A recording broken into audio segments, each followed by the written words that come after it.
Bread and butter dash good for breakfast. Options are, were, is, none.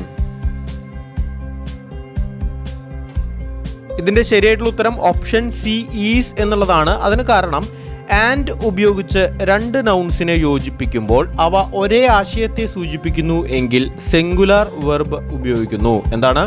And ഉപയോഗിച്ച് രണ്ട് നൗൺസിനെ യോജിപ്പിക്കുമ്പോൾ അവ ഒരേ ആശയത്തെ സൂചിപ്പിക്കുന്നു എങ്കിൽ സിംഗുലാർ വെർബ് ഉപയോഗിക്കുന്നു. ഇവിടെ നോക്കുക, ബ്രെഡും ബട്ടറും രണ്ട് നൗൺസ് ആണ്, അതിനെ ആൻഡ് വെച്ച് യോജിപ്പിച്ചിരിക്കുന്നു. അപ്പോൾ നമ്മുടെ റൂളിൻ്റെ ആദ്യ ഭാഗം റെഡിയായല്ലോ. ആൻഡ് ഉപയോഗിച്ച് രണ്ട് നൗൺസിനെ യോജിപ്പിച്ചിട്ടുണ്ട്. ഇതെന്തിനാണ് ഉപയോഗിക്കുന്നത്? ബ്രേക്ക്ഫാസ്റ്റിന്. ബ്രെഡും ബട്ടറും കൂടി ബ്രേക്ക്ഫാസ്റ്റിന് ഒരൊറ്റ ഭക്ഷണമായിട്ടാണ് നമ്മൾ കണക്കാക്കേണ്ടത്. ബ്രെഡ് ആൻഡ് ബട്ടർ എന്ന് പറയുന്നത് ഒരേ ആശയത്തെയാണ് അപ്പോൾ സൂചിപ്പിക്കുന്നതെന്ന് നമുക്ക് മനസ്സിലാക്കാം. അപ്പോൾ അവിടെ എന്താണ് ഉപയോഗിക്കേണ്ടത്? സിംഗുലാർ വെർബ് ഉപയോഗിക്കണം. ഇവിടെ സിംഗുലാർ വെർബായിട്ട് ഓപ്ഷനിൽ ഈസ് മാത്രമാണുള്ളത്. സോ ആൻസർ ഈസ് ആണ്. Bread and butter dash good for health.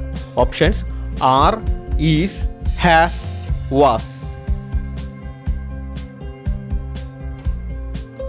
ഇതിൻ്റെ ശരിയായിട്ടുള്ള ഉത്തരം ഓപ്ഷൻ എ, ആർ എന്നുള്ളതാണ്. കാരണം ആൻഡ് ഉപയോഗിച്ച് രണ്ട് നൗൺസിനെ യോജിപ്പിക്കുമ്പോൾ അവ വെവ്വേറെ ആശയത്തെ സൂചിപ്പിക്കുന്നുവെങ്കിൽ പ്ലൂരൽ വെർബ് ഉപയോഗിക്കണം.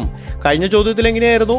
ആൻഡ് ഉപയോഗിച്ച് തന്നെ രണ്ട് നൗൺസിനെ തന്നെ യോജിപ്പിക്കുന്നു, പക്ഷെ ഒരേ ആശയത്തെ, ബ്രേക്ക്ഫാസ്റ്റ് എന്നുള്ള ഒരേ ആശയത്തെയാണ് ബ്രെഡ് ആൻഡ് ബട്ടർ സൂചിപ്പിച്ചത്. അതുകൊണ്ട് നമ്മൾ സിംഗുലാർ വെർബ് ഉപയോഗിച്ചു. ഇവിടെ bread and butter good for health എന്ന് പറയുമ്പോൾ ഹെൽത്തിന് ബ്രെഡും നല്ലതാണ്, ഹെൽത്തിന് ബട്ടറും നല്ലതാണ് എന്നുള്ള വെവ്വേറെ ആശയത്തെയാണ് സൂചിപ്പിക്കുന്നത്. അതുകൊണ്ട് തന്നെ നമ്മൾ എന്ത് ഉപയോഗിക്കണം? പ്ലൂരൽ വെർബ് ഉപയോഗിക്കണം.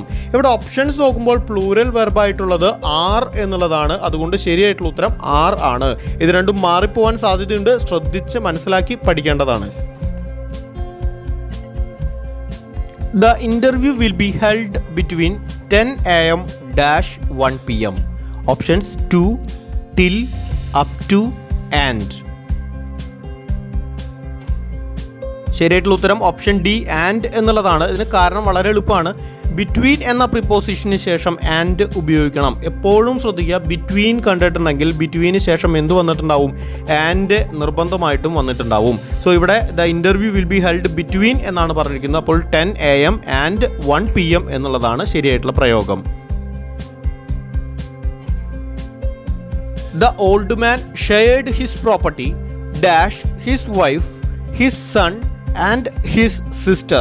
Options among, between, with, together.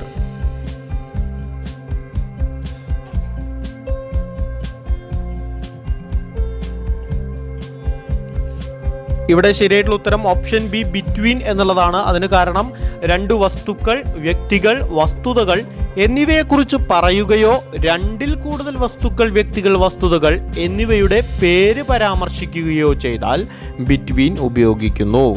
ഇവിടെ നോക്കുക, old man shared his property ആർക്കൊക്കെയാ? His wife, his son and his sister. 3 പേർക്കാണ് അല്ലേ? അപ്പോൾ രണ്ടിൽ കൂടുതൽ വസ്തുതകൾ അല്ലെങ്കിൽ വ്യക്തികളാണ് ഇവിടെ, രണ്ടിൽ കൂടുതൽ വ്യക്തികളാണ് വരുന്നത്. അപ്പോൾ എന്ത് വേണം? എന്നിവയുടെ പേര് പരാമർശിക്കുക. His wife, his son, his sister എന്ന് പറഞ്ഞാൽ കൃത്യമായിട്ട് ഐഡന്റിഫൈ ചെയ്യാൻ പറ്റാവുന്ന ആൾക്കാരാണ് ആരൊക്കെയാണെന്ന്. പേര് എന്നുള്ളത് ഉദ്ദേശിക്കുന്നത് അത്രയേ ഉള്ളൂ. കൃത്യമായിട്ട് ആരാണെന്ന് മനസ്സിലാക്കാൻ കഴിയുന്നുവെങ്കിൽ അവിടെ എന്ത് ഉപയോഗിക്കണം? ബിറ്റ്വീൻ ഉപയോഗിക്കണം. അപ്പോൾ ഇവിടെ ബിറ്റ്വീൻ എന്നുള്ളതാണ് ശരിയായിട്ടുള്ള ഉത്തരമായിട്ട് വരുന്നത്. Sachin is a great player dash the world cricket players.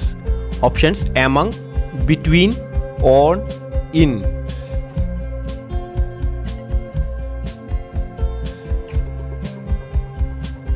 ഇവിടെ ശരിയായിട്ടുള്ള ഉത്തരം ഓപ്ഷൻ എ, എമംഗ് എന്നുള്ളതാണ്. അതിന് കാരണം രണ്ടിലധികം വ്യക്തികളോ വസ്തുതകളോ സംബന്ധിക്കുന്ന കാര്യം കൃത്യമായി പേരെടുത്തു പറയാതെ സൂചിപ്പിക്കുമ്പോൾ എമംഗ് ഉപയോഗിക്കണം. കഴിഞ്ഞ ക്വസ്റ്റിനകത്ത് നമ്മൾ പഠിച്ചു, രണ്ടിലധികം വ്യക്തികളോ വസ്തുക്കളോ പേരെടുത്തു പറയുകയാണെങ്കിൽ കൃത്യമായിട്ട് ഐഡന്റിഫൈ ചെയ്യാൻ കഴിയുന്നുണ്ടെങ്കിൽ ബിറ്റ്വീൻ ഉപയോഗിക്കണം. ഇവിടെ നോക്കൂ, dash the world cricket players എന്ന് പറഞ്ഞാണ്. ആരൊക്കെയാണ് ആ ക്രിക്കറ്റ് പ്ലെയേഴ്സ് എന്ന് കൃത്യമായിട്ട് നമുക്ക് പറയാൻ കഴിയുമോ? പറ്റില്ല. അപ്പോൾ ഒരു ഗ്രൂപ്പ് ഓഫ് തിങ്സിനുള്ളിൽ നിന്നും ഒരാളെ എടുത്തു പറയുമ്പോൾ എമംഗ് എന്നുള്ളതാണ് ഉപയോഗിക്കേണ്ടത്. അപ്പോൾ ശരിയായിട്ടുള്ള ഉത്തരം എമംഗ് എന്നുള്ളതാണ് ഈ ചോദ്യത്തിന് വരുന്നത്. The police dash no idea.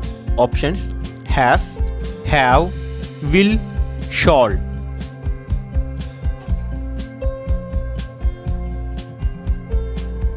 ഇതിന്റെ ശരിയായിട്ടുള്ള ഉത്തരം ഓപ്ഷൻ ബി ഹാവ് എന്നുള്ളതാണ്. അതിന് കാരണം ഇതാണ്: പോലീസ്, പീപ്പിൾ, പബ്ലിക്, കാറ്റിൽ തുടങ്ങിയ വാക്കുകൾക്കൊപ്പം പ്ലൂരൽ വെർബ് ഉപയോഗിക്കണം.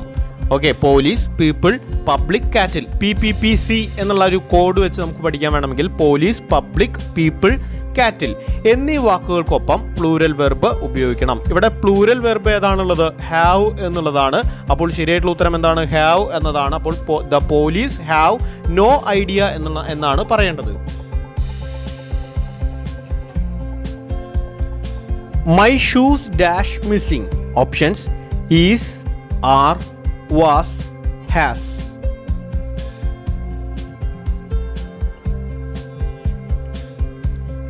ശരിയായിട്ടുള്ള ഉത്തരം ഓപ്ഷൻ ബി ആർ എന്നുള്ളതാണ്. അതിന് കാരണം ഇതാണ്: മൈ ഷൂസ് എന്നാണ് വന്നിട്ടുള്ളത് അല്ലേ.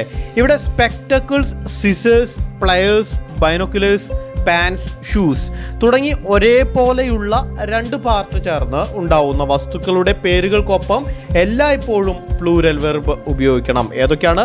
Spectacles, scissors, pliers, binoculars, pants, shoes. ഇങ്ങനെ രണ്ടു പാർട്ടുകൾ, ഒരുപോലെയുള്ള രണ്ട് പാർട്ടുകൾ ചേർന്നുണ്ടാകുന്ന വസ്തുക്കളുടെ പേരുകൾക്കൊപ്പം പ്ലൂരൽ വെർബ് ഉപയോഗിക്കണം. ഇവിടെ ഷൂസ് എന്നുള്ളത് ആ ഗണത്തിൽ പെടുന്നതാണ്. അതുകൊണ്ട് എന്താ ഉപയോഗിക്കേണ്ടത്? പ്ലൂരൽ വെർബ് ഉപയോഗിക്കണം. ഇവിടെ ഓപ്ഷൻസിനകത്ത് ആർ എന്നുള്ളതാണ് പ്ലൂരൽ വെർബ്. അപ്പോൾ ശരിയായിട്ടുള്ള ഉത്തരം ആർ എന്നുള്ളതാണ്. I look forward dash from you. Option for hearing, for hear, to hearing, by hearing. ഇവിടെ ശരിയായിട്ടുള്ള ഉത്തരം ഓപ്ഷൻ സി ടു ഹിയറിംഗ് എന്നുള്ളതാണ്. അതിന് കാരണം ഇതാണ്: ലുക്ക് ഫോർവേഡിന് ശേഷം two plus verb plus ING form ഉപയോഗിക്കണം. എന്താണ്? ലുക്ക് ഫോർവേഡിന് ശേഷം ശ്രദ്ധിക്കുക, ടു എന്നുള്ള വാക്ക് മാറരുത്. ടു എന്തായാലും ഉപയോഗിക്കണം. പ്ലസ് വെർബ് പ്ലസ് ING ഉപയോഗിക്കണം. ഇവിടെ ക്വസ്റ്റ്യൻ നോക്കുക, ഐ ലുക്ക് ഫോർവേഡ് എന്നുള്ളതാണ് അല്ലേ. അപ്പോൾ ഇവിടെ ടു വെച്ച് തുടങ്ങുന്നത് ഓപ്ഷൻ സിയിലുള്ള ടു ഹിയറിംഗ് മാത്രമല്ല അവിടെ ING ഫോമും ഉപയോഗിച്ചിട്ടുണ്ട്. അപ്പോൾ ഇവിടെ ശരിയായിട്ടുള്ള ഉത്തരം എന്താണ്? I look forward to hearing from you. It is time the children dash. Options went to bed, go to bed, goes to bed, going to bed. ഇവിടെ ശരിയായിട്ടുള്ള ഉത്തരം option a went to bed എന്നുള്ളതാണ്. അതിന് കാരണം it is ടൈമിന് ശേഷം subject വന്നാൽ തുടർന്ന് വെർബിന്റെ V2 ഫോം ഉപയോഗിക്കണം. ഇവിടെ നോക്കൂ, ക്വസ്റ്റ്യനകത്ത് ഇറ്റ് ഈസ് ടൈം വന്നിട്ടുണ്ട്, അതിനുശേഷം ദ ചിൽഡ്രൻ എന്നുള്ള സബ്ജക്റ്റ് വന്നു. അപ്പോൾ it is time plus subject വന്നു. ഇതിനുശേഷം എന്തുപയോഗിക്കണം? V2 ഫോം ഉപയോഗിക്കണം.